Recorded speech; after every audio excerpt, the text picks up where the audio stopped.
chapter number 5 from a history book, Architecture as Part. तो architecture जो है उसका मतलब होता है ऐसी बिल्डिंग्स जिसमें मॉस्क हो गई, टॉम्स आ गए, या फिर किसी भी प्रकार की टेम्पल जो है, या कोई भी ऐसी बिल्डिंग जो प्राचीन काल में किसी राजा के द्वारा बनाई गई थी, उसको हम हमारे कल्चरल हेरिटेज में शामिल करते हैं और उसी को आर्किटेक्चर कहा जाता है। तो पहला टॉपिक हम जानेंगे यहाँ पर आर्किटेक्चरल ट्रेडिशंस ऑफ इंडिया के बारे में।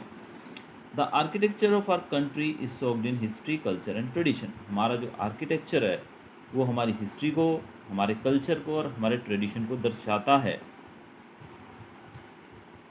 हमारी देश के अंदर जो आर्ट है और आर्किटेक्चरल ट्रेडिशंस हैं वो दोनों ही साथ साथ ही डेवलप हुए हैं। ज़्यादातर जो ग्रैंड मॉन्यूमेंट्स हैं हमारे देश के अंदर वो उन लोगों के द्वारा बनाए गए हैं जो हमारी हिस्ट्री का हिस्सा हैं, यानी कि जिन्होंने हम पे रूल किया है। They so architecture as a way of symbolizing their power and authority.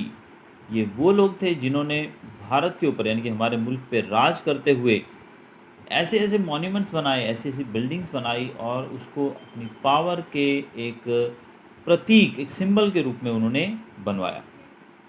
They patronized artisans and craftspeople in order to leave behind a lasting legacy. उन लोगों ने ऐसे ऐसे लोग, ऐसे ऐसे कारीगरों को अपने साथ मिलाया, अपने लिए काम के लिए रखा, ताकि वो ऐसी कोई बिल्डिंग बनाए जो कि उनकी विरासत को आने वाले पुश्तों के सामने, आने वाली पीढ़ियों के सामने दर्शा सके। We study these monuments to gain insight into the builders and the period in which monuments के अंदर झांककर देखते हैं ताकि हम जान पाएं कि इनको किसने बनाया और इसको बनाने वाले लोगों के बारे में जान सकें और ये किस काल में बनाए गए, ये सब चीज़ें जानने की कोशिश करते हैं। Medieval Indian architecture rich diversity, जो मध्यकाल का इंडियन आर्किटेक्चर है, बहुत डाइवर्सिटी शो करता है।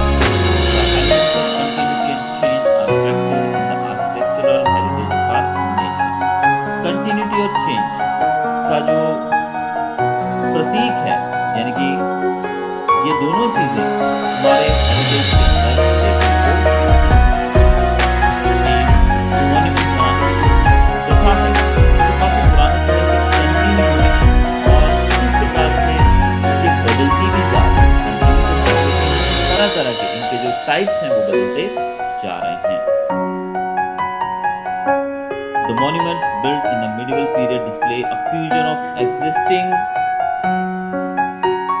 styles and new ideas brought by the invaders who became ruling powers in the subcontinent. ये जो monuments हैं जो कि medieval period में बनाए गए थे, ये fusion का मतलब होता है it's a mixture.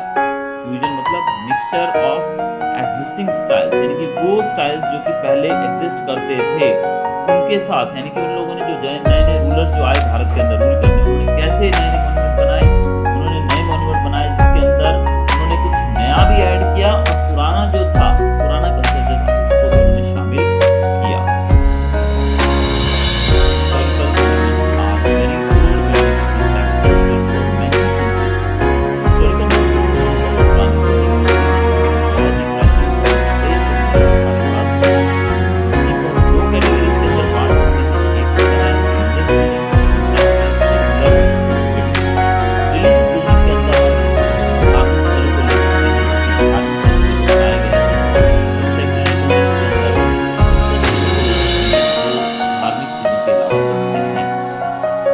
These two categories are a reflection of the functions that the buildings serve.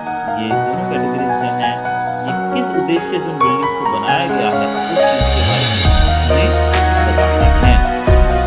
While religious buildings provided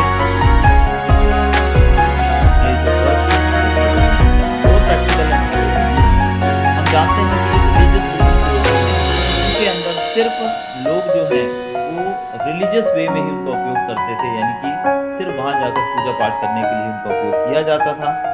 लेकिन जो दूसरी बिल्डिंग्स हैं, जो बाकी जो बचती हैं जिसमें हम सेक्युलर बिल्डिंग्स को शामिल करते हैं, वो हमारे एवरीडे यूज़ में आने वाली बिल्डिंग्स थी। However, both kinds of buildings had historical and architectural value and left an impression of the ruler in public memory.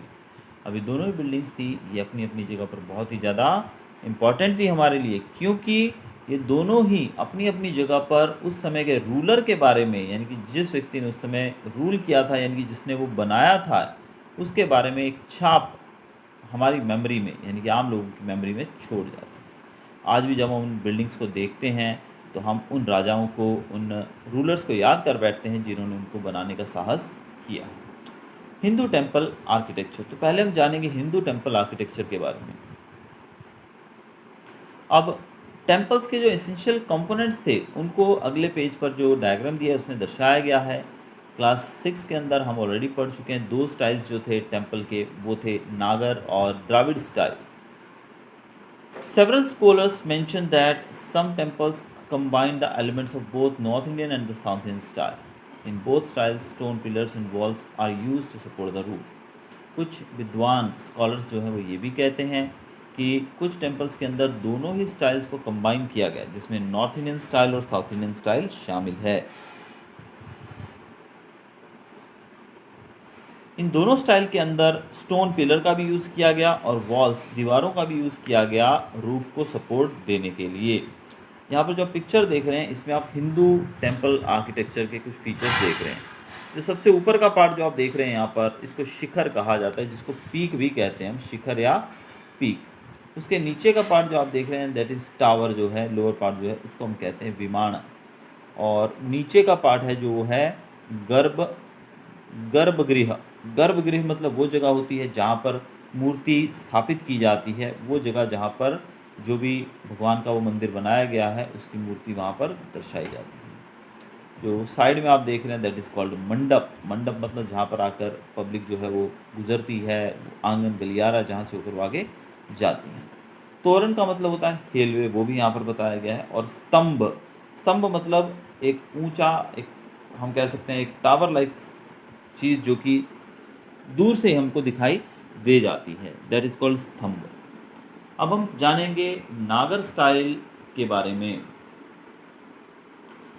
Temples जो कि 7वीं और 14वीं सदी के बीच में बनाई गई थी वो नागर स्टाइल में बनाई गई थी, और इनके मंडप्स होते थे जिनको हम पवेलियंस भी कहते हैं, मंडप्स।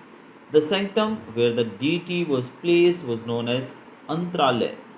जो सेंक्टम यानी कि वो पार्ट जहाँ पर डीटी मतलब देवी देवताओं की मूर्तियों को स्थापित किया जाता था, उस पार्ट को अंतरालय कहा जाता था। Pradakshina allowed devotees to walk around the temple. आपने देखा होगा हमारे जो मंदिर होते हैं उनके चारों तरफ घूमने के लिए भी जगह बनी होती है, जिससे हम एक रोटेशन पूरा करके आते हैं, तो उसको प्रदक्षिणा पथ कहा जाता है, प्रदक्षिणा भी कहा जाता है। The distinctive feature was the beehive-shaped shikhara tower above the shrine. The gateway were simple and modest. इसका जो एक अद्भुत फीचर जो था वो था इसका शिखर, जो टावर का ऊपर का पार्ट जो हमने देखा था अभी डायग्राम के अंदर, दैट इज कॉल्ड शिखर। तो शिखर जो है वो इसका एक अद्भुत पार्ट था। इसके गेटवे की बात करें, यानी कि एंट्रेंस वगैरह, वो एकदम सिंपल था, साधारण था। इसके उदाहरण दिए गए काफ़ी सारे, जगन्नाथ टेम्पल जो कि पुरी में है, लिंगराज टेम्पल जो कि भुवनेश्वर में है, और सन टेम्पल एट कोणार्क। ये सब नॉर्थ इंडियन स्टाइल के आर्किटेक्चर के बहुत ही सुंदर एग्जाम्पल हैं। सेंट्रल इंडिया की बात करें तो Kandariya Mahadev temple at Khajuraho is noted for it's superb sculpture. जो महादेव टेम्पल है खजुराहो में वो बहुत ही सुंदर है, और उसके स्कल्पचर के लिए, मूर्ति कला के लिए वो पूरे विश्व में प्रसिद्ध है। The city was the cultural capital of the Chandela Rajput who ruled between 10th and 12th centuries। ये जो सिटी थी खजुराहो वो चंदेला राजपूत लोगों की, राजाओं की कैपिटल रही है 10वीं और 12वीं सदी के मध्य में। वेरिएंट्स ऑफ द नागर style can also be seen in Gujarat and Rajasthan. हमें नागर स्टाइल से बनी हुई जो बिल्डिंग्स हैं, टेम्पल्स हैं, वो भी हमें गुजरात और राजस्थान में भी देखने को मिलती हैं। दिलवारा टेम्पल्स, जिनका नाम आपने ऑब्वियसली सुना होगा, जो कि माउंट आबू राजस्थान के अंदर हैं, ये मार्बल से बनाई गई बहुत ही सुंदर टेम्पल्स हैं। They have lavishly decorated pillars and exquisite carvings on the ceiling. ये जो माउंट आबू की जो दिलवारा टेम्पल्स के मंदिर हैं, दिलवारा मंदिर, वो बहुत ही अच्छे से डेकोरेट किए गए हैं। उनके पिलर्स जो हैं उनको डेकोरेट किया गया है। उसकी सीलिंग, छत जो है, उसको भी बहुत ही सुंदर कार्विंग से पूरा भर दिया गया है। यहाँ पर जो आप पिक्चर देख रहे हैं, ये पिक्चर है कंदारिया महादेव टेम्पल खजुराहो की। आगे हम चलेंगे द्राविड स्टाइल के बारे में जानने। Temples constructed in the Dravida style had several characteristics. अब ये जो टेम्पल्स द्राविड स्टाइल में बनाई जाती थी, उनके बहुत सारे कैरेक्टरिस्टिक्स थे, डिफरेंट डिफरेंट। डीटी जो होता था वो एक चैम्बर, डीटी मतलब भगवान की मूर्ति, यानी कि जिस भी देवी देवता को मंदिर है तो उसकी मूर्ति स्थापित करनी होती है ना, तो मूर्ति को स्थापित किया जाता था गर्भगृह के अंदर। On top of this a pyramid shaped tower called vimana was placed. अब गर्भगृह के ऊपर एक पिरामिड के शेप में टावर जो है वो खड़ा किया जाता था, जिसको विमान कहा जाता था। In the front there was a hall और मंडप। सामने के साइड में काफ़ी सारा बड़ा गलियारा होता था, जिसको मंडप कहा जाता है।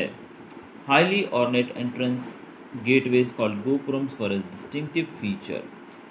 यहाँ पर जो एंट्रेंस होते थे, जैसे कि हमने देखा नागर स्टाइल में एंट्रेंस कैसे होते थे, सिंपल एंड मॉडेस्ट, लेकिन यहाँ पर द्राविड स्टाइल के अंदर जो गोपुरम्स होते थे, गोपुरम मतलब एंट्रेंस ऑफ द टेम्पल, वो बहुत ही सुंदर और दूसरों से अलग दिखने वाले होते थे, उसको बहुत ज़्यादा सजाया जाता था।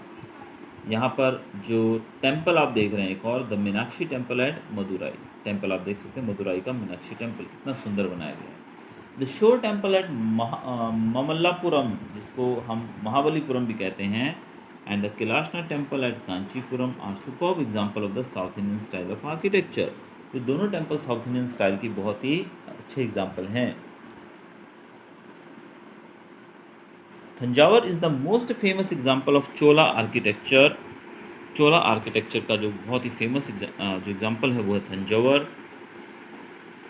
जहाँ पर बृहदेश्वर टेम्पल बना है। The Meenakshi temple at Madurai is also an excellent example of fine construction and ornate style. Temples at Belur, Halebid are a contribution of the Hoysalas. अब हालेबीड और बेलूर में जो टेम्पल्स बनी है वो होयसला कम्युनिटी के द्वारा बनाई गई है। The architectural excellence of the Vijayanagara empire can be seen in the splendid ruins of Hampi. Vijayanagara empire के अवशेष भी हमें हम्पी के जो बनाए गए हैं कलाकृतियाँ, उसके अंदर देखने को मिल सकता है। तो हमने नागर स्टाइल और द्राविड स्टाइल के बारे में जाना। अब हम देखेंगे इस्लामिक आर्किटेक्चर के बारे में। Islamic architecture in India dates from the 13th century CE to the present. Islamic architecture जो है 13वीं सदी से शुरू होकर आज तक हमारे देश में मौजूद है। It borrowed several elements such as courtyard surrounded by colonnades, balconies supported by brackets and decoration from Indian architecture. Islamic architecture, on the other hand, introduced the dome, the true arc, geometric motifs, mosaic and minarets to India. अब जो Islamic architecture था उसने भारत से भी काफ़ी चीज़ें ली, यानी कि जैसे कि गलियारे बनाना, बालकनीज़ को सपोर्ट करना कॉलम्स के द्वारा, उसको डेकोरेट करना, ये सब जो चीज़ें हैं ये इंडियन आर्किटेक्चर दैट इज़ नागर और द्राविड स्टाइल से इन्होंने लिया है। और बदले में ये जो इस्लामिक आर्किटेक्चर था इसने हमें डोम शेप्ड, आप जानते ही हैं कैसा होता है आर्किटेक्चर में, यानी कि आप मस्जिद में जाओ या कहीं भी ऐसी जगह पर जाओ जो कि इस्लाम धर्म से जुड़ी हो, ऊपर से गुंबद की तरह गोल दिखाई देता है और आर्क वगैरह बनाई जाती है। फिर ज्योमेट्रिक मोटिव्स, यानी कि उसके ऊपर ज्योमेट्रिकल हम कह सकते हैं कलाकृतियाँ बनाई जाती हैं ज्योमेट्रिकल शेप्स के अंदर, और मोज़ेक्स और मिनरेट्स भी, मीनार जो होते हैं ऊंचे ऊंचे, वो भी बनाए जाते हैं। तो ये सब इस्लामिक स्टाइल का ही देन है हमें। दिल्ली सल्तनत जो थी that brought shift in the style of architecture in the sub continent. Delhi सल्तनत ने जो स्टाइल था ये, इसको काफ़ी ज़्यादा बदल कर भारत में भेजा। The sultans brought with them influences from Central Asia which were reflected in their building. सुल्तान जो थे वो अपने साथ सेंट्रल एशिया से जो बहुत सारी ऐसी चीज़ें लेकर आए थे, चीज़ें मतलब ऐसे आइडियाज़ लेकर आए थे जिनको उन्होंने हमारे यहाँ पर बिल्डिंग्स के अंदर हमारे सामने दर्शाया। उनकी बिल्डिंग्स जो मेनली थी कंस्ट्रक्ट होती थी ग्रे स्टोन से, तो ग्रे स्टोन का उपयोग करते थे वो बिल्डिंग्स बनाने में। टर्किश सुल्तान्स जो थे उन्होंने बहुत सारे इंडियन क्राफ्ट्स लोगों को, क्राफ्ट पीपल को लगाया और बहुत सारे हिंदू मोटिव्स उन्होंने बनाए, जिसके अंदर बेल आती है, लोटस, स्वस्तिका, यानी कि ऐसे ऐसे सिंबल्स जो कि भारत हिंदू धर्म से जुड़े हुए हैं, वो भी उन्होंने, तुर्की के सुल्तान जो थे उन्होंने इनको भी अपनी कलाकृतियों के अंदर, आर्किटेक्चर के अंदर शामिल किया। The Rajput and other Hindu rulers adopted the arc in their buildings. Rajput और हिंदू रूलर्स ने भी इस आर्क को अपनी बिल्डिंग्स के अंदर उपयोग में लाया। Thus Indian architecture become richer with the fusion of the two cultures. तो इस प्रकार से अब तक भारत के आर्किटेक्चर के अंदर, कल्चर के अंदर सिर्फ नागर और द्राविड़ स्टाइल में बनाई गई मंदिर और कलाकृतियाँ ही थी, लेकिन इस्लामिक कल्चर ने आकर उसके अंदर अपना भी तड़का लगा दिया। An arch is a curved shape constructed over two straight sides. Arch क्या होती है, आर्क के बारे में थोड़ा जान लीजिए। आर्क क्या होती है? आर्क एक कर्व्ड शेप की कंस्ट्रक्शन होती है जो कि दो स्ट्रेट साइड्स के ऊपर बनाई जाती है, सच एज इन डोरवे। आपने देखा होगा जब आप कहीं पे एंटर होते हैं तो मंदिर कैसा होता है, ऐसा गोल होता है ना, गोलाई में ऊपर की तरफ से, हाँ गोलाई में, नीचे पिक्चर दी गई है, आप पिक्चर में देख सकते हो, तो ऐसे गोलाई में, दैट इज कॉल्ड आर्क। तो इसको आर्क कहा जाता है। Earlier buildings had to be cobbled arc, had the cobbled arc where bricks were piled successively closer to give an arc like effect। इससे पहले जो आप नीचे पिक्चर देख रहे हैं, तो पहली पिक्चर के अंदर जो आप देख रहे हैं दैट इज कॉबल आर्क, और आज की बात करें तो ट्रू आर्क का यूज़ किया जाता है। तो ट्रू आर्क का जो आइडिया था वो हमें इस्लामिक आर्किटेक्चर ने दिया, और ये जो आप देख रहे हैं ईंटों को बाहर निकालकर एक आर्क का शेप देने की कोशिश की गई है, although it is not totally like an arc. तो ये जो है ये कॉर्बल आर्क कहलाता है पुराने समय में। द कंस्ट्रक्शन ऑफ द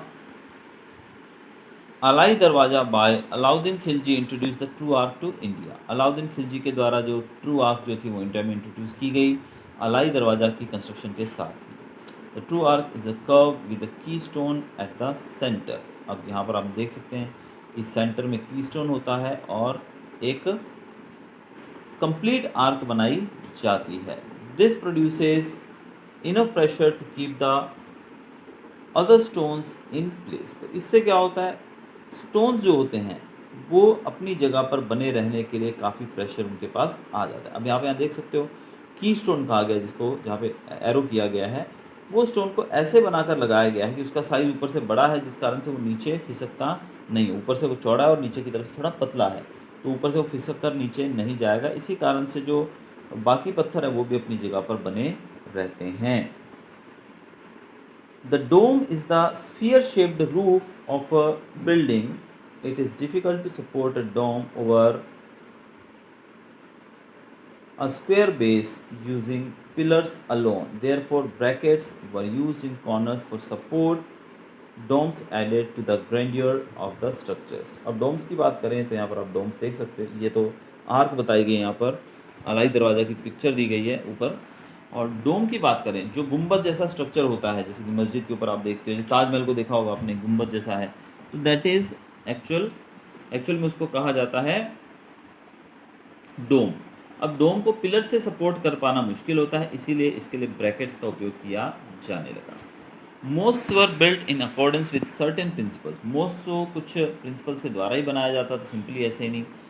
कैसे? जैसे कि सेंट्रल प्रेयर हॉल होता था जो कि दो बड़े कोर्टयार्ड के अंदर निकलता था, यानी कि प्रेयर हॉल होता था, उसके दो दरवाजे होते थे, दो बड़े बड़े हॉल्स के अंदर वो जाता था। The minaret was a tall and lean tower used to give the call for prayers. Minaret जो होता था वो एक ऊंचा सा टावर होता था जिसपे जो लोगों को प्रेयर के लिए बुलाने के लिए आवाज़ लगाई जाती थी वहाँ से। To make the high minarets stable a system of superimpose storeys of decreasing size was made. अब इसको और स्टेबल बनाने के लिए, यानी कि इसको स्टेबल बनाया जा सके, इसके लिए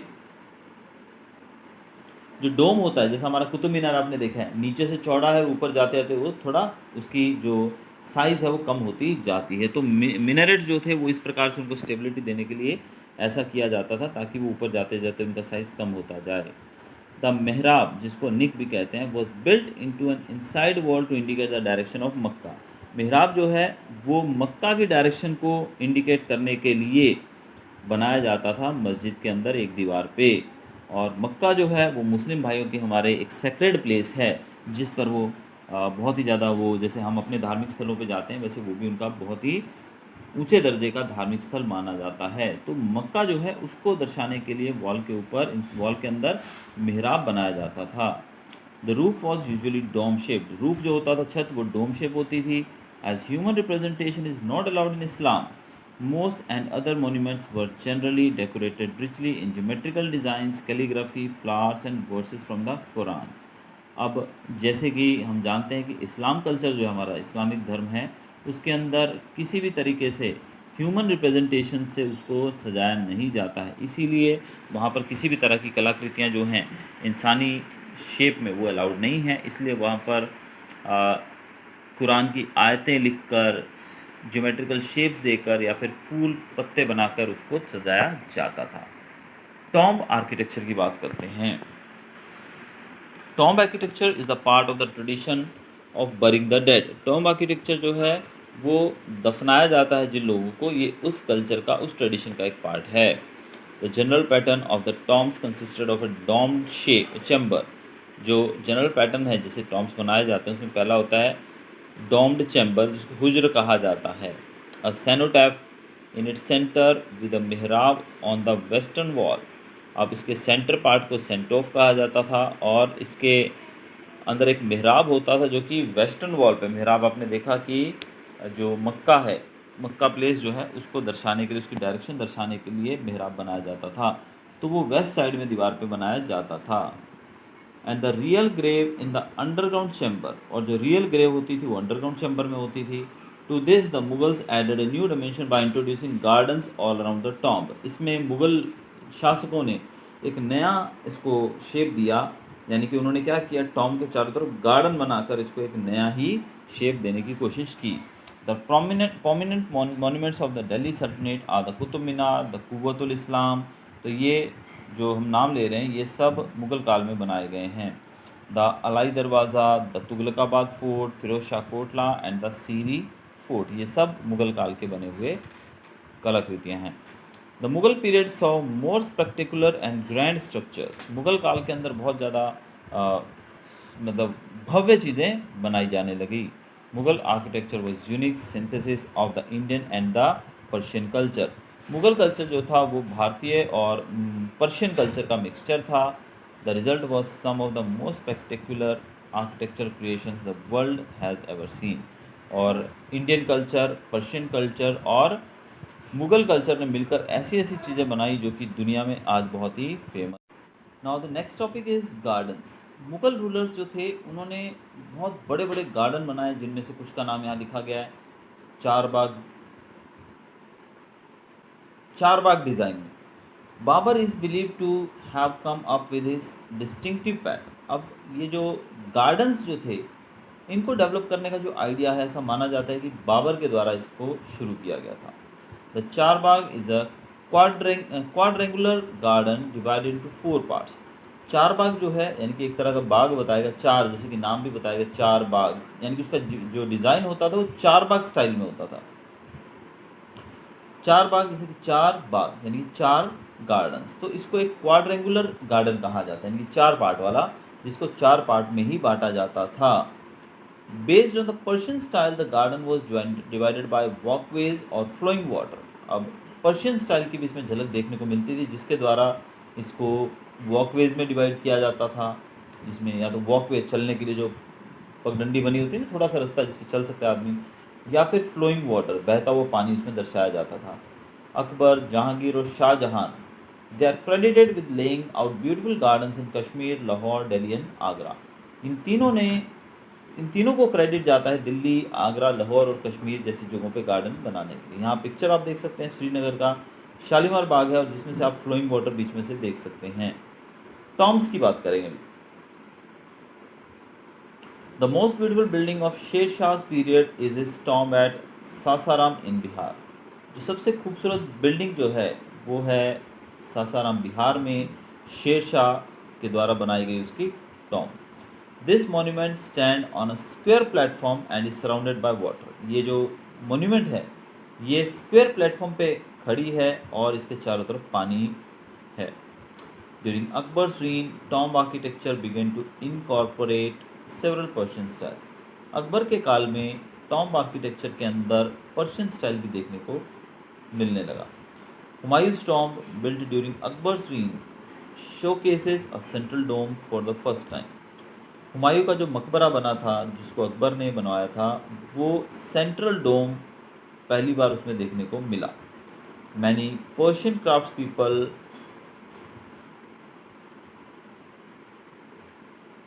brought to work on the monument. The tomb is synthesis of Persian and Indian style. अब इस मकबरे के ऊपर हुमायूं के मकबरे के ऊपर काम करने के लिए बहुत सारे वर्कर्स को बुलाया गया, जो कुछ पर्शिया से बुलाया गया और कुछ उसमें इंडियन वर्कर्स भी थे। Built on a raised sandstone platform, it has a garden enclosure. इसको एक उभरे हुए ऊंचाई पे थोड़ा रेज्ड यानी कि उभरे हुए सैंडस्टोन के प्लेटफॉर्म पे बनाया गया है और इसके चारों तरफ गार्डन भी है। The building is octagonal in shape and is crowned by a double dome. इस बिल्डिंग का शेप ऑक्टागोनल है और इसके ऊपर एक डबल डोम बनाया गया है जो कि एक दूसरी मुगल क्रिएशन थी। A double dome consist of 2 layer. Double dome क्या है? 2 लेयर होते हैं जिसमें एक इनर शेल होता है और एक आउटर शेल होता है। It allows the ceiling inside to be placed lower without disturbing the proportion of the exterior. अब आउटर शेल जो है वो इनर शेल से अलग होती है, इनर शेल जो है वो आउटर शेल को बिना डिस्टर्ब किए अपनी जगह पर खड़ी रहती है। फोर्ट्स की बात करेंगे भी। This period saw the construction of walled forts which served as royal residences with defense capability. Sher Shah built the Purana Kila which was intended to be the 6th city of Delhi. He also built the Sher Shahi Mosque. Fort का मतलब था किले, किले बनाए जाने लगे राजाओं के द्वारा। तो ये एक नया सिस्टम शुरू किया इन्होंने जो कि बहुत ही ज़्यादा सिक्योर बनाए जाने लगे। किसके लिए? स्पेशली रॉयल फैमिली के लिए, रॉयल रेजिडेंस यानी कि जो राजा होते थे वो वहाँ रहते थे और उसकी डिफेंस कैपेबिलिटी जो होती थी बहुत ज़्यादा होती थी। तो शेर शाह ने पुराना किला बनाया जो कि 6th सिटी थी दिल्ली की, और उन्होंने शेर शाही मॉस्क को भी बनवाया उन्होंने। One of the earliest buildings constructed during the reign of Akbar was a fort palace at Agra. सबसे पहली बिल्डिंग कह सकते हैं बनाई गई अकबर के द्वारा थी जो फोर्ट पैलेस जो कि आगरा में है। इस बिल्डिंग के अंदर inside the building many structures with influences from Gujarat and Bengal were erected. अब इस फोर्ट पैलेस के अंदर बहुत सारी बिल्डिंग्स बनाई गई जो कि गुजरात और बंगाल से प्रभावित हैं। The Delhi Gate, which served as the principal entrance to the fort, and Jahangiri Mahal built completely with red stone. अब इसमें दिल्ली गेट है जो कि इस फोर्ट, इस किले के अंदर एंटर होने का मेन गेट था, और जहांगीरी महल जो कि एक बहुत ही सुंदर बिल्डिंग बनाई गई है जो कि रेड स्टोन से बनाई गई है। Are remnants of this early phase, यही दो चीज़ें इस प्राचीन काल से हमारे पास बची हैं। Later on the fort was remodelled by Shah Jahan, फिर फोर्ट को दोबारा से रीमॉडिफाई किया गया शाहजहां के द्वारा। The Lahore fort was another fort palace, Lahore fort जो था वो एक और फोर्ट पैलेस था। It contains many ornate structures built by Shah Jahan such as the Sheesh Mahal and the Naulakha pavilion. अब इसके अंदर भी लाहौर फोर्ट के अंदर भी शाहजहां ने शीश महल और नौलखा पवेलियन जैसी जगहें बनवा रखी थी। तो फोर्ट्स के बाद चलते हैं सीधा हवेली में। हवेली का मतलब होता है जहाँ पर हवा ज़्यादा आती है उसको हवेली कहा जाता है। ऐसा है? नहीं, ऐसा नहीं है। Another interesting category of structures built during Mughal rule in India were havelis. तो एक इंटरेस्टिंग स्ट्रक्चर के तौर पे हवेलीज को भी देखा जाता है। दीज वर पैलेटियल मैंशंस और homes built by nobles, officers and wealthy merchants. Most of the Havelis in India were inspired and influenced by Persian and Central Asian architecture. The Havelis were usually large and opulent. They were enclosed by courtyard and which had fountains in the center. They can be found in Agra, Lucknow, Delhi, Peshawar, and Lahore. Rajasthani Haveli are famous for fusing Indian and Islamic architecture element. They were decorated with intricate paintings and carvings. अब हवेली जो है एक बहुत ही बड़ी खुली सी जगह को कहा जाता है, जो कि पर्शियन और सेंट्रल एशियन आर्किटेक्चर का एक मिला जुला फ्यूजन है, हम कह सकते हैं। हवेलियाँ बहुत बड़ी, स्पेशियस, हवादार होती थी और इनके अंदर कोर्टयार्ड जो थे वो बहुत बड़े होते थे, जिसको पैक किया जाता था चारों तरफ से, और इसमें फाउंटेन्स भी लगे होते थे, फव्वारे बोलते हैं जिसको, वो भी लगे होते थे। ऐसी बहुत सारी हवेलियाँ जो हैं भारत में हमें कई जगहों पर देखने को मिल सकती हैं, जो नाम यहाँ दिए गए, आगरा, लखनऊ जैसी जगहों पे। और राजस्थानी हवेलियाँ जो हैं वो भारतीय और इस्लामिक आर्किटेक्चर का मिला जुला हमें फ्यूजन देखने को मिलता है। इनको पेंटिंग्स और कार्विंग्स से के साथ सजाया जाता था। यहाँ पर आप देख सकते हैं पातवों की Haveli Jaisalmer. Now this is the haveli. The havelis in Shekhawati are known for their magnificent frescoes. तो ये फ्रेस्कोस जो थी, इनका मतलब होता है जो दीवार के ऊपर प्लास्टर किया जाता है, तो प्लास्टर करते वक्त उसको गीले गीले प्लास्टर के अंदर ही उसको कोई ना कोई आकृति दे दी जाती है, कोई ना कोई शेप दे दिया जाता है, ताकि वो बहुत ही सुंदर दिखाई दे। इसको कहा जाता है फ्रेशोस। और शेखावत हवेलियाँ जो होती थी शेखावत लोगों की, वो अपने फ्रेशोस के लिए काफ़ी ज़्यादा फेमस होती थी।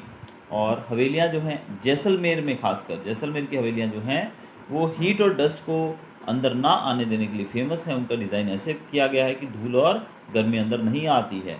और झरोखा, जो कि आपने पीछे पिक्चर देखी जो हवेली की, इस हवेली के पिक्चर में आप देख रहे हैं काफ़ी सारे छोटे छोटे आपको रूम्स दिखाई दे रहे हैं, ऊपर खिड़कियाँ दिखाई दे रही हैं। दीज आर कॉल्ड द झरोखा, जिसको बालकनी भी कहा जाता है।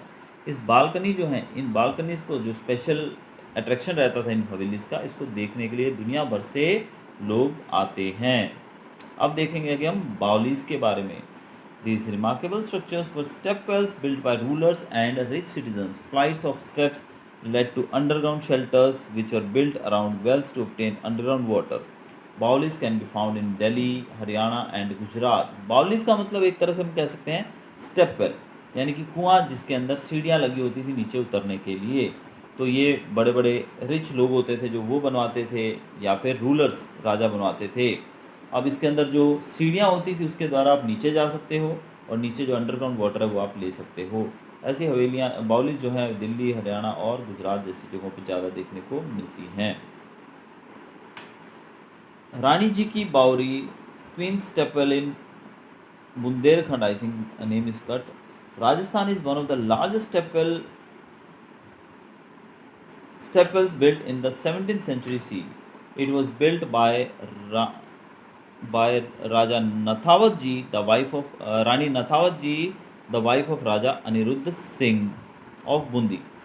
थोड़ा ये प्रिंट में मिस्टेक है, can't see the words properly, so थोड़ा मिस्टेक मुझसे हो गया। तो नाम वगैरह जो भी दिए गए, kindly children keep it in mind कि क्या दिया गया। मैं थोड़ा गलती से मिस्टेक कर गया हूँ यहाँ पर, because the names are not correct, page सही नहीं है यहाँ पर। तो बूंदी लिखा हुआ है, बुंदेलखंड नहीं है यहाँ पर। तो रानी जी की बावरी जो है वो बूंदी राजस्थान में है, जो कि बहुत ही लार्जेस्ट, सबसे बड़ा जो फेमस और सबसे बड़ा जो स्टेपवेल माना जाता है, जो कि 17वीं सदी में बनाया गया था। इसको रानी नथावत जी, द वाइफ ऑफ राजा अनिरुद्ध सिंह, राजा अनिरुद्ध सिंह की पत्नी जो थी, उन्होंने बनवाया था। और ये अपनी सुंदरता के लिए पूरे विश्व में बहुत ही प्रख्यात है। यहाँ आप देख सकते हो एक और जो स्टेपवेल है वो बताया गया पिक्चर के अंदर, चांद बौरी, जो कि जयपुर के नज़दीक में है। तो this is one more stepwell made by the kings. Next will go to Fatehpur Sikri. Akbar जो थे उन्होंने आगरा के पास में फतेहपुर सिकरी नामक एक नया शहर बसाया। सिटी जो था वो रेड सैंडस्टोन से बनाया गया था, और यहाँ पर दो कैटेगरीज थी बिल्डिंग की, एक थी रिलीजियस बिल्डिंग, दूसरी थी सेकुलर बिल्डिंग। रिलीजियस बिल्डिंग जो थी उनके अंदर जामा मस्जिद और टॉम्ब ऑफ शेख सलीम चिश्ती आता है, और सेकुलर बिल्डिंग जो थी उसके अंदर जोधाबाई का पैलेस, पंचमहल और एडमिनिस्ट्रेटिव बिल्डिंग जैसे कि दीवाने आम, दीवाने खास आता है, और कुछ और छोटे मोटे वर्क्स भी इसमें किए जाते थे। जहांगीर के काल में कुछ नए फीचर्स भी ऐड किए गए आर्किटेक्चर के अंदर, जैसे कि जहांगीर ने क्या शुरू किया नया, use of marble, red stone की जगह पे उन्होंने मार्बल का उपयोग शुरू किया। The dome with more bulbous shape, dome जो था उसको और ज़्यादा बल्कि शेप दे दिया और ज़्यादा फैला दिया। The use of semi precious stones in inlay work called pietra dura. उन्होंने सेमी प्रेशियस स्टोन्स यानी कि स्टोन्स जो कि बहुत ज़्यादा कीमती तो नहीं, जिनको हम सेमी प्रेशियस कह सकते हैं, ऐसे स्टोन्स का उपयोग किया जाने लगा इनले वर्क के अंदर, जिसको पिएट्रा ड्यूरा कहते हैं। The major building that was completed in this period was the tomb of Akbar at Sikandarabad near Agra. अब इस दौरान अकबर का जो टॉम्ब बनाया गया था सिकंदराबाद के पास, आगरा के पास में, वो आता है इसके अंदर। और कुछ और मॉन्यूमेंट्स जिसमें आता है Itimaduddaula Daula the father of Nur Jahan. It was the first architecture to be built entirely in marble. तो इतिमदुल दौला जो है वो पहला आर्किटेक्चर स्ट्रक्चर बनाया गया जो कि पूरा का पूरा मार्बल से बनाया गया। यानी कि अब तक जो लोग थे वो रेड स्टोन का यूज़ करते थे, लेकिन अब मार्बल का उपयोग होने लगा। तो शाहजहां ने ये शुरू किया। केस स्टडी करेंगे आगे, Shah Jahan the engineer king. Shah Jahan जो है उसको इंजीनियर किंग भी कहा जाता है, क्योंकि उनके ज़्यादातर जो काम है वो मार्बल से किए गए थे। उनके द्वारा बनाए गए कुछ मास्टरपीसेस, जो कि उनकी द्वारा बनाई गई सिटी जो थी, जिसको शाहजहानाबाद कहा जाता है, लाल किला जो रेड फोर्ट है, मोती मस्जिद ऑफ आगरा फोर्ट, जामा मस्जिद दिल्ली में, और ताजमहल आगरा में, ये सब जो कृतियां हैं ये शाहजहां के द्वारा बनाई गई हैं। शाहजहां ने एक नई कैपिटल बनाई, शाहजहानाबाद, और ये 7वीं सिटी थी दिल्ली की। इसकी कंस्ट्रक्शन 1638 में शुरू हुई थी और 1649 में, लगभग 11 साल बाद इसका काम पूरा हुआ था। सिटी के अंदर घर थे, मस्जिदें थी, मार्केट प्लेसेस थे, और फेमस चांदनी चौक भी था जो कि दिल्ली का बहुत ही फेमस है। It was a walled city with 14 gates. ये चारों तरफ से वॉल्ड यानी दीवारों से घिरी हुई थी। इसके 14 गेट थे। रेड फोर्ट जो था वो भी इसी सिटी का एक पार्ट था। रेड फोर्ट जो है वो एक रेक्टेंगुलर शेप की एक बिल्डिंग है और यमुना नदी के साथ में किनारे पे उसको बनाया गया है। इसके 2 मेन गेट हैं, एक दिल्ली गेट और एक Lahore gate. A moat runs all along the fort wall except the river side. इसके चारों तरफ जाने के लिए एक रास्ता भी है, लेकिन रिवर के साइड में जाने के लिए रास्ता नहीं है। Inside there are several notable buildings such as the Diwane Aam, दीवाने खास एंड द रंग महल। इसके अंदर कुछ और बिल्डिंग्स भी हैं, दीवाने आम, दीवाने खास और रंग महल जैसी। रेड फोर्ट जो है ये रॉयल फैमिली का घर रहा है 19वीं सदी के मध्यकाल तक। यहाँ पिक्चर भी आप देख सकते हैं। This is the red fort where every year on the 26 January and 15th of August our prime minister hoist the national flag. The Jama Masjid जो है वो लार्जेस्ट मोस्ट मानी जाती है भारत की, और ये एक रेस्ड प्लेटफॉर्म पे बनाई गई है, और ये इसकी जो भव्यता है उसको और ज़्यादा बढ़ा देता है।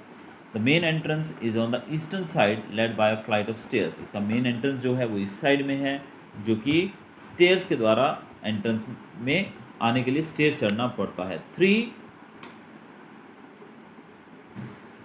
Bulbs domes in white marble rise above. इसके ऊपर 3 बड़े बड़े डोम्स, आप रेड फोर्ट में आप देख सकते हो कैसे 3 डोम्स हैं बड़े बड़े ऊपर।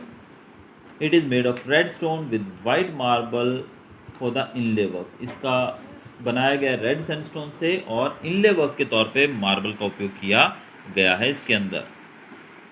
आगरा की जो मोती मस्जिद है, शाहजहां ने कुछ एक्सपेरिमेंट किया with a new type of architectural feature. यहाँ पर उन्होंने नए तरह का आर्किटेक्चरल फीचर यहाँ पर डालने की कोशिश की।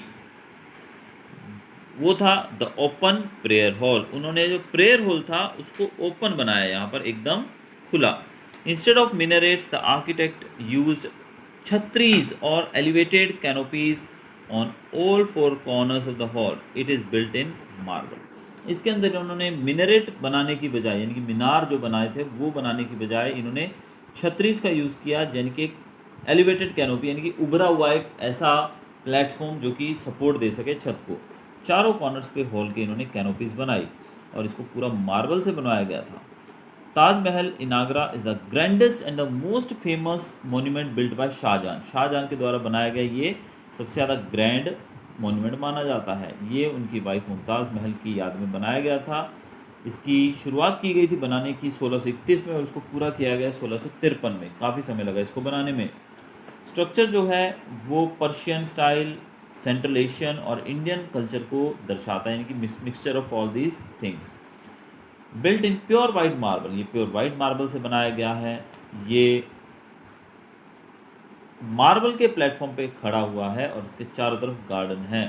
Above this structure rise a beautiful dome topped with an inverted lotus finial and a metallic pinnacle. इसके अंदर जो है डोम जो है वो इन्वर्टेड उल्टे लोटस की तरह, लोटस का वहाँ पर आकृति बनाई गई है, और मेटेलिक पिनेकल, इसका जो चोटी है वो मेटल से बनी हुई है।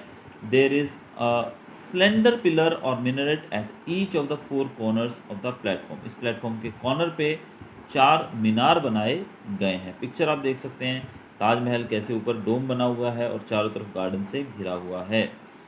The decorative work of the building consist of calligraphy and Petra dura.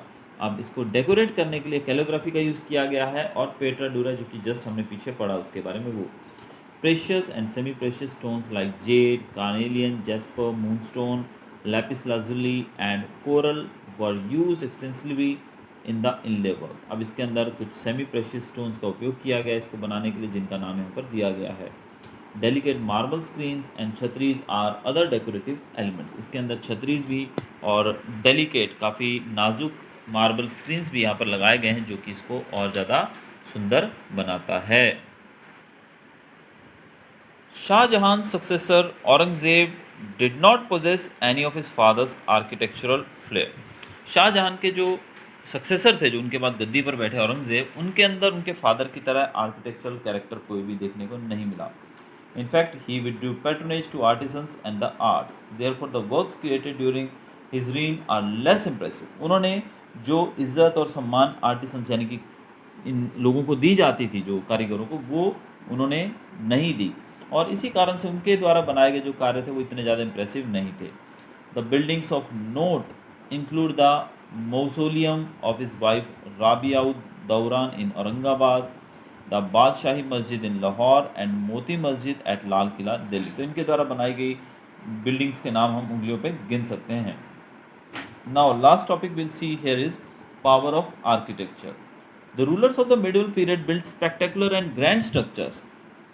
जो उस समय के रूलर्स जो थे वो ग्रैंड स्ट्रक्चर बनाते थे। क्यों बनाते थे? The historical value of monument depended on its association with a great king और अ सेंट। इसकी जो हिस्टोरिकल वैल्यू होती थी मॉन्यूमेंट की, वो डिपेंड करती थी कि वो किस राजा के साथ जुड़ा हुआ है या किस संत के साथ उसको जोड़कर, फकीर के साथ उसको जोड़कर बनाया गया है। Sometimes the rulers try to show their power and position through the monuments. कभी कभी राजा अपनी पावर बताने के लिए उस मॉन्यूमेंट को बनाता था। It was also a way of legitimising their rule. वो अपने रूल को दर्शाने के लिए भी ये बनाते थे। Rulers like the Lodhi's left behind the Tom's for the future generations. कुछ रूलर्स ऐसे थे, जैसे लोधी डायनेस्टी जो है उसके रूलर्स ने तो इसको आने वाली जनरेशन्स के लिए पीछे छोड़ दिया ताकि वो उनको याद रख सकें। According to the Oleg Grabar, ostentation in which is an expression of power is rarely absent from Islamic architecture. Rulers also announce their victories in wars through architectures, as can be seen in the victory tower of Chittor and the बुलंद दरवाज़ा eight Fatehpur Sikri. अब Oleg ग्रेबर जो एक ostentation के द्वारा वो बताते हैं हमें कि जो लोग थे, यानी कि इस्लामिक कल्चर को फॉलो करने वाले जो लोग थे, यानी कि इस्लामिक जो राजा थे, उनकी जितनी भी बिल्डिंग्स उन्होंने बनाई थी, उनके अंदर एक भी बिल्डिंग ऐसी नहीं होगी जिसके अंदर उनकी यानी बड़ाई, हम कह सकते हैं कि उनकी पावर को एक्सप्रेस ना किया गया हो। यानी कि जितनी भी बिल्डिंग्स उनके द्वारा बनाई गई, उनके अंदर उनके द्वारा पावर को दर्शाया ही गया है। इसके एग्जाम्पल के तौर पे इन्होंने विक्ट्री टावर ऑफ चित्तौड़ और बुलंद दरवाज़ा जो कि फतेहपुर सिकरी में, इन दोनों का नाम लिया है। यानी कि वो राजा जो थे, इस्लामिक राजा, वो अपनी जीत को दर्शाने के लिए, अपनी विक्ट्री को दर्शाने के लिए, अपनी पावर को दर्शाने के लिए इन सब चीज़ों का उपयोग करते थे। नीचे पिक्चर में आप बुलंद दरवाज़ा देख सकते हैं जो कि फतेहपुर सिकरी में है। आगे है the 3 M's of Mughal architecture, material, man and money. अब 3 M's के बारे में हम जानेंगे। 3 M कौन कौन से हैं? मटीरियल, मनी और man. We have read about the huge projects that were constructed during the Mughal period. A few important questions need to be asked at this stage. Where did the material come from? अब यहाँ पर जो इतनी सारी चीज़ें बनाई गई Mughals के द्वारा, इसके लिए मटेरियल कहाँ से आता था, पैसा कहाँ से आता था और लेबर कैसे आती थी, इसके बारे में हम जानते हैं। The early monuments erected by Humayun and Akbar used sandstone extensively. अब जो प्राचीन काल में यानी कि हुमायूं और अकबर ने जब शुरू किया था बनाना इन चीज़ों को, तब सैंडस्टोन का उपयोग किया जाता था। They had access to various stones used as building material. उनके पास बहुत सारे ऐसे स्टोन्स थे जिनके द्वारा वो बिल्डिंग्स बना सकते थे। The red sandstone was extremely useful in making the walls and roofs. Red sandstone जो था वो छत और दीवारें बनाने में काफ़ी उपयोगी था। Indian masons also found it easier to work with this material. Indian artisan जो थे, कारीगर थे, वो इनके साथ काम करने में काफ़ी एक्सपर्ट थे। लेकिन जल्द ही वाइट मार्बल जो था उसने रेड सैंडस्टोन की जगह ले ली और शाहजहां के काल में इससे ही ज़्यादा चीज़ें बनने लगी। तो हमने देखा था जैसे कि शाहजहां जो थे उन्होंने ज़्यादा मार्बल का उपयोग किया और उनके काल के दौरान पैसा जो था वो बहुत ज़्यादा खर्च किया गया आर्किटेक्चर के ऊपर। ताजमहल बनाया गया इसी मटेरियल को लेकर, जो कि इंडिया और एशिया से मंगवाया गया सामान। ऐसा माना जाता है कि 1000 एलिफेंट्स जो थे यूज़ किए गए थे ट्रांसपोर्ट करने के लिए। बिल्डिंग्स मटेरियल को लाने के लिए 1000 हाथियों का उपयोग किया गया था। Translucent white marble was brought from Makrana Rajasthan, jasper from Punjab, while jade and crystal were important from China. तो ये सब चीज़ें देखो दूर दूर से आई थी।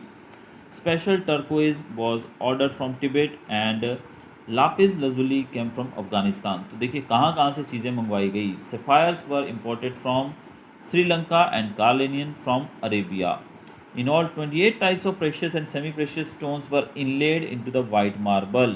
28 तरह के प्रेशियस कीमती और कम कीमती पत्थरों को वाइट मार्बल के बीच में लगाया गया है।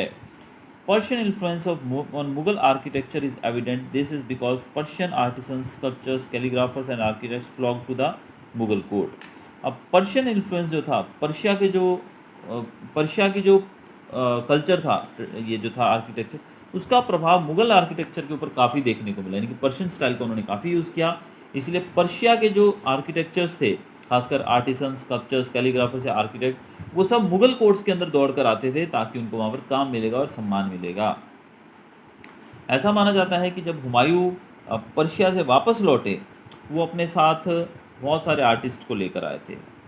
और the blending of Indian elements in Persian style is also evident. और इंडियन आर्किटेक्चर जो था उसका पर्शियन स्टाइल के साथ मेल जो हुआ, उससे तो एक नई ही धूम मच गई। Again if we look at the Taj Mahal, a huge labour force was employed. Taj Mahal को बनाने में बहुत सारी फोर्स लगी होगी। ऐसा माना था कि लगभग 20,000 वर्कर्स जो थे एम्प्लॉय किए गए थे और ज़्यादातर जो थे वो नॉर्थ इंडिया से आए थे। इसके साथ साथ sculptures Bukhara, calligraphers from Syria and stone cutters from Balochistan were engage in this project. कहाँ कहाँ से देखो कारीगर बुलाए गए थे। Needless to say, the grandeur of the projects required vast amount of money. The Taj Mahal alone is said to have cost 32 million rupees. इसको अकेले को बनाने में 32 मिलियन रुपए लगने की अनुमान लगाया जा रहा है उस समय। The growth of towns and cities and the flourishing commerce meant that the state of coffers were used liberally to finance the projects. अब उस समय का जो ट्रेड था, जो डेवलपमेंट था, जो उसका उपयोग, उसमें जो पैसा इनको फ़ायदा होता था उसका उपयोग किया जाता था इन सब चीज़ों को बनाने के लिए।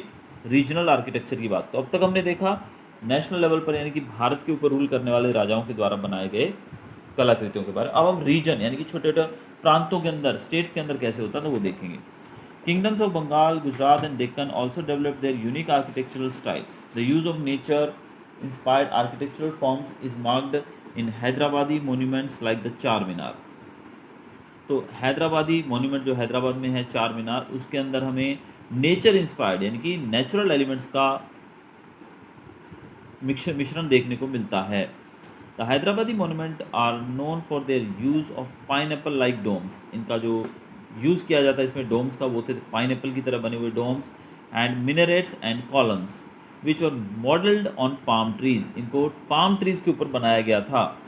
The most famous Bijapuri building is the Gol Gumbaz. इसकी जो बहुत ही फेमस बिल्डिंग है वो है बीजापुरी बिल्डिंग, जो कि गोल गुम्बज के नाम से जानी जाती है, जो कि largest single dome in India, जो कि भारत का सबसे बड़ा लार्जेस्ट कह सकते हैं सिंगल डोम है।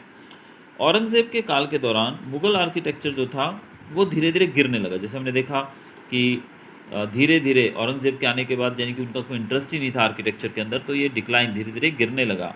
तो रीजनल आर्किटेक्चर जो था उसमें थोड़ा सुधार होने लगा। तो contact with the Islamic courts influence the development of architecture in the Rajput kingdoms. अब इस्लामिक कोर्ट के साथ जो राजपूत राजा थे उनका संबंध अच्छा था, जिस कारण से बुंदेलखंड, मणिपुर, असम, विजयनगर और मलाबार जैसे रीजन के अंदर भी जो आर्किटेक्चर के प्रति जो रुझान था लोगों का वो बढ़ गया, क्योंकि मुगल लोगों के करीब आने की वजह से। The structures of these regions bear the influence of local traditions as well as Islamic architectural styles. यहाँ पर जो आपको स्ट्रक्चर्स देखने को मिलेंगे उसमें आपको लोकल कल्चर भी देखने को मिलेगा, इस्लामिक कल्चर भी देखने को मिलेगा। The Man Mandir Palace in Gwalior shows a striking similarity to the depiction of a palace in the Ajanta wall painting, which date back to a much earlier period. मन मंदिर palace जो कि ग्वालियर में है उसकी और अजंता वॉल पेंटिंग्स के अंदर काफ़ी समानता पाई जाती है, जो कि अजंता वॉल पेंटिंग बहुत पहले समय बनी थी और ये जो है ग्वालियर फोर्ट ये काफ़ी बाद में बना था, लेकिन इनके अंदर भी काफ़ी समानता देखने को मिलती है। The Rajput palaces show extensive use of color, mirror work, mother of pearls and gilt for decorative purpose। तो राजपूत पैलेसेस के अंदर मतलब ये जो चीज़ें नाम दी गई हैं, जो यहाँ पर दिए गए नाम, इन सब चीज़ों का उपयोग किया जाता है डेकोरेटिव पर्पस के तौर पे। The gold lacquer work use in structures in Bikaner is quite exceptional.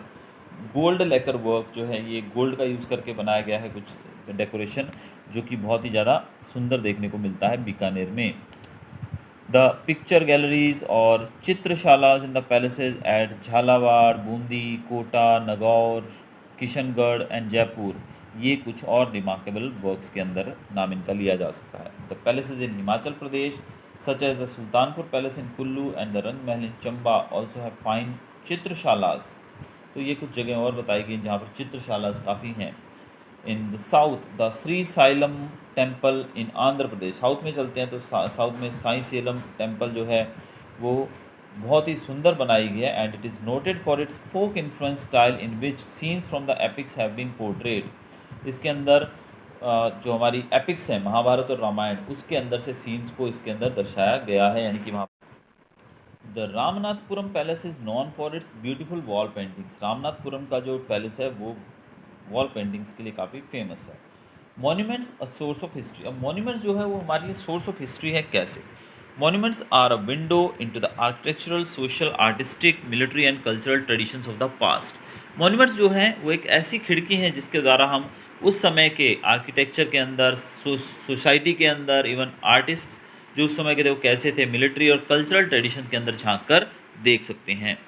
वो हमें बताते हैं उस समय के स्टाइल्स के बारे में, कैसे वहाँ पर रॉयल लोग रहते थे, कैसे वहाँ पर हाई क्लास लोग रहते थे, कैसे वहाँ पर लोगों का बसेरा था। तो सब चीज़ें हमें वहाँ से इनके द्वारा पता लगती है।